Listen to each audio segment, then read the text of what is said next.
देखिए 29 और 30 की रात में जो है एक दर्शन सिंह नाम के आदमी की जसवंत नगर थाना अंतर्गत जनपद इटावा में कुल्हाड़ी से मार कर गर्दन पे 3-4 बार पहुंच के हत्या कर दी गई थी, जिसके संबंध में तत्काल जो है मेरे द्वारा भी विजिट किया गया था और एसपी सिटी और सीओ जसवंत नगर, इंस्पेक्टर जसवंत नगर द्वारा विजिट किया गया तथा फॉरेंसिक लैब की टीम वगैरह भी वहाँ पहुँच के तत्काल निरीक्षण परीक्षण किया था, जिसके प्रदेश में यह पाया गया कि उसका बेटा, मृतक के बेटे ने उनकी हत्या की थी और हत्या के पीछे जो कारण था वो पूछताछ से ये बताया गया है कि ये जब छत से कूद के अपने दरवाज़ा अंदर से बंद कर दिया अपने बचने के लिए और सारा सामान बिखेर दिया था ताकि लूट दिखा सके, जैसा कि इसने पूछताछ से स्वीकार भी किया है।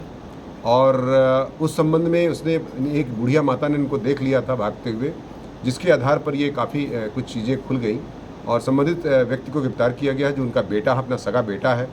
और उसने मूल वजह ये थी कि उनकी पत्नी पर वो बदनीयत रखते थे, कमरे वगैरह में झांकने वाली बात भी उसने स्वीकार की है तथा जो अभी एक नवजात शिशु बेटी पैदा हुई है, उनकी 1.5-2 साल पहले शादी हुई छिबरा मऊ में, इसका ससुराल है, उसके बारे में भी ख़राब कमेंट किया था।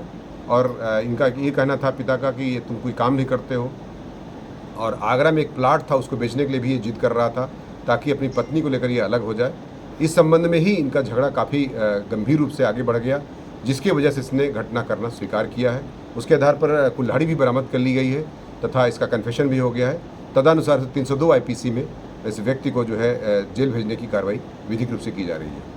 सर, किस पहले इसने हत्या की, उसके बाद घटना को गुमराह करने का प्रयास किया गया, क्या किस तरीके से किया पुलिस को? क्या क्योंकि जैसे मैंने बताया कि ये व्यक्ति पहले तो इसने हत्या जब कर दी 29-30 की रात में, तो वहीं पर छत पर सोया। छत पर सोने के बाद जब इससे शराब का नशा इसका उतरा तो ये इसको एहसास हुआ और अपना नीचे उतर करके फिर ये अपना दरवाज़ा खोल के चला गया सुबह 6 बजे के आसपास। उसके बाद दोबारा इसने दिमाग लगा करके सुबह फिर लौटा। चूँकि इसकी माँ और उसकी बहन जो घर पे रह रही थी, इसके नाना का ऑपरेशन हुआ था, वो लोग अपने मायके गई हुई थी अपने नाना को ऑपरेशन में देखने के लिए, तो घर में सिर्फ बेटा और बाप ही थे। तो इसने दोबारा जो है उस दरवाज़ा को बंद किया, सारा सामान बिखेरा घर का ताकि लूट साबित हो सके और छत के रास्ते से कूद के 11 बजे के आसपास 30 तारीख को भाग गया था। लगभग बॉडी कितने घंटों तक घरों में रही है?